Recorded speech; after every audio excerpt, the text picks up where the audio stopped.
Mesdames et messieurs, bienvenue sur la chaîne Sans Frontières.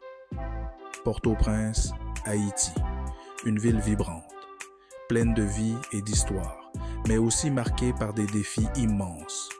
Du soleil, des palmiers et des gangs lourdement armés qui mènent la danse. Une juxtaposition frappante entre la beauté naturelle et la dure réalité quotidienne. C'est dans ce paradis tropical que le président kenyan, William Ruto, descend, tel un ange de l'espoir, pour inspecter ses soldats de la paix. Son arrivée suscite des espoirs et des attentes énormes parmi les habitants. Eh oui, les meilleurs éléments du Kenya, envoyés pour mettre de l'ordre dans le chaos. Ces soldats sont ici pour apporter stabilité et sécurité dans une nation en proie à des troubles constants. C'est comme engager une babysitter pour une bande de ratons laveurs enragés. Une mission presque impossible, mais nécessaire. Ruto a une mission, les amis. Une mission de paix, de réconciliation et de reconstruction. Il sait que la tâche est ardue, mais il est déterminé. Il est là pour voir de ses propres yeux comment ces gars se débrouillent, pour se prélasser dans la lueur de leur succès. Il veut s'assurer que chaque effort compte, que chaque sacrifice est reconnu. Ou, plus probablement, pour comprendre ce qui a mal tourné. Car malgré les efforts, les défis restent immenses et les obstacles nombreux. Parce qu'il faut bien l'avouer, Haïti est un morceau difficile à avaler. Les conditions de vie sont précaires et chaque jour apporte son lot de défis. Même l'ONU a jeté l'éponge. Après des années d'efforts, l'organisation internationale a dû se retirer, laissant un vide que le Kenya tente de combler. Mais Ruto, il est optimiste. Il croit en la capacité de ses troupes et en la résilience du peuple haïtien. Parce que c'est ce que font les politiciens, n'est-ce pas? Ils sourient, ils saluent, ils font semblant que tout est rose. Mais derrière ces sourires, il y a une véritable volonté de changement. Ils sourient, ils saluent, ils font semblant que tout est rose. Mais pour Ruto, chaque sourire est une promesse. Chaque salut est un engagement envers un avenir meilleur pour Haïti. Donc, Ruto est en Haïti. Il rencontre des officiels, serre des mains, esquive des balles perdues.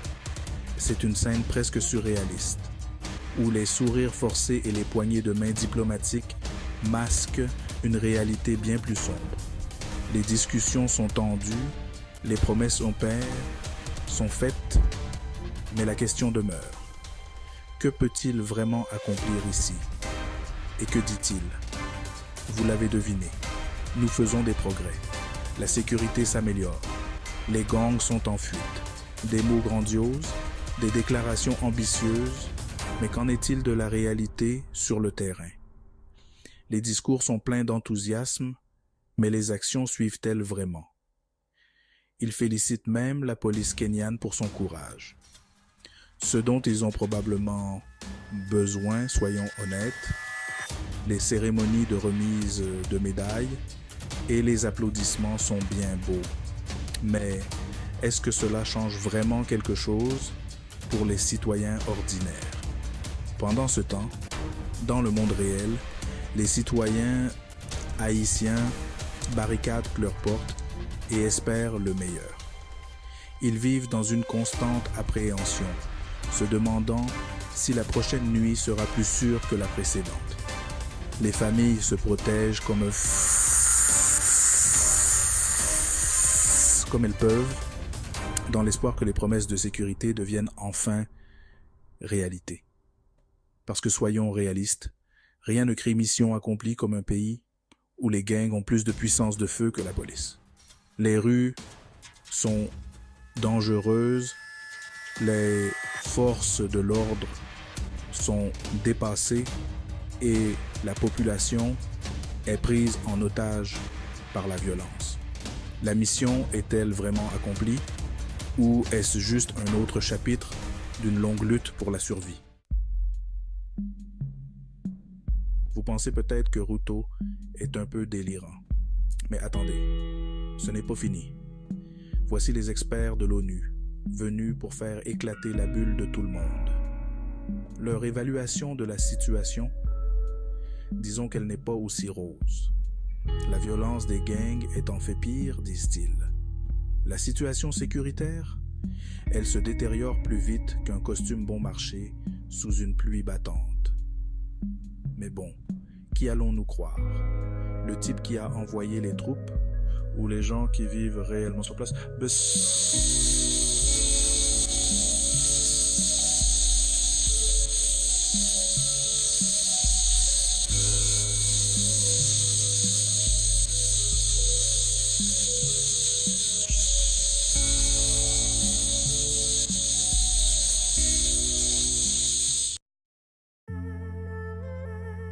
Parlons maintenant de la mission de l'ONU elle-même. La mission qui, en théorie, devait apporter stabilité et paix à une région en proie à des troubles incessants. La mission multidimensionnelle intégrée des Nations Unies pour la stabilisation en Haïti, MINUSTA, comme on l'appelle, a été créée avec de grandes ambitions. Elle devait être un phare d'espoir pour le peuple haïtien.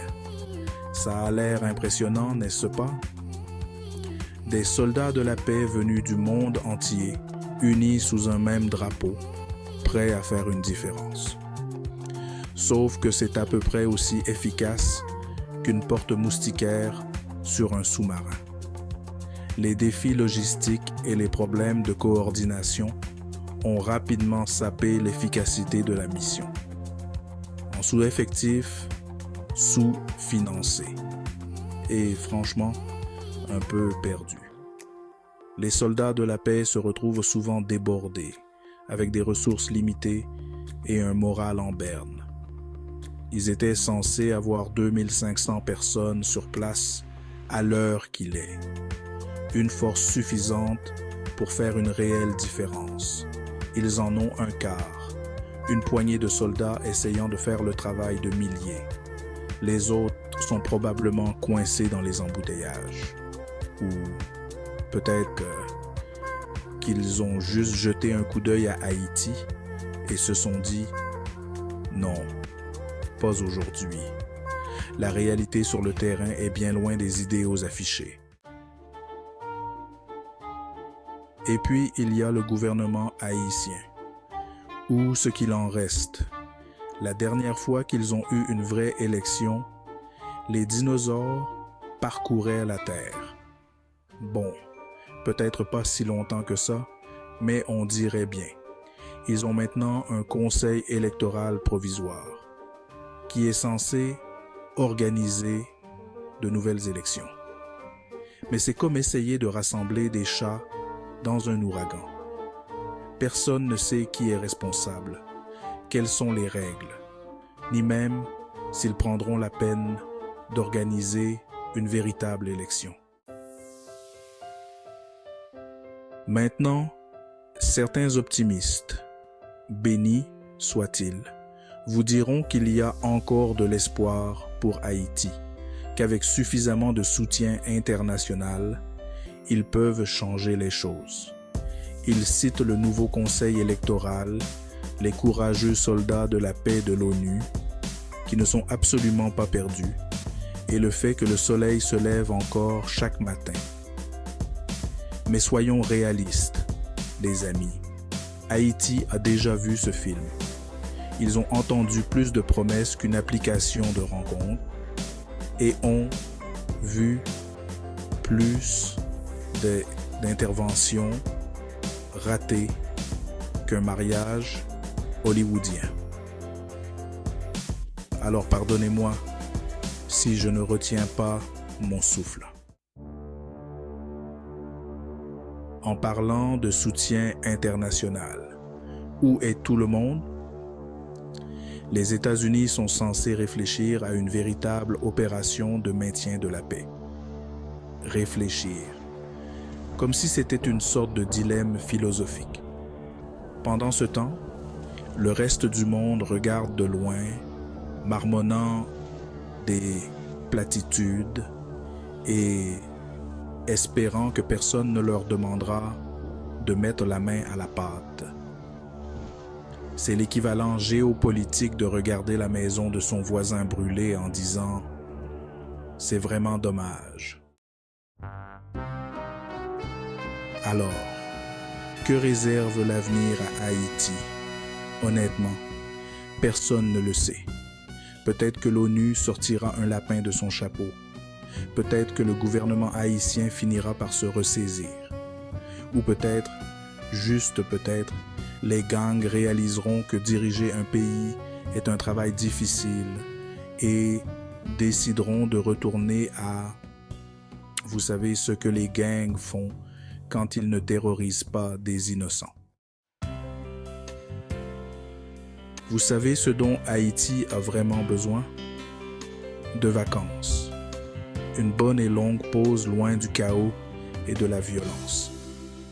Envoyer les politiciens sur une île déserte sans réseau, envoyer les chefs de gang dans un spa de luxe et laisser les soldats de la paix de l'ONU dormir enfin un peu.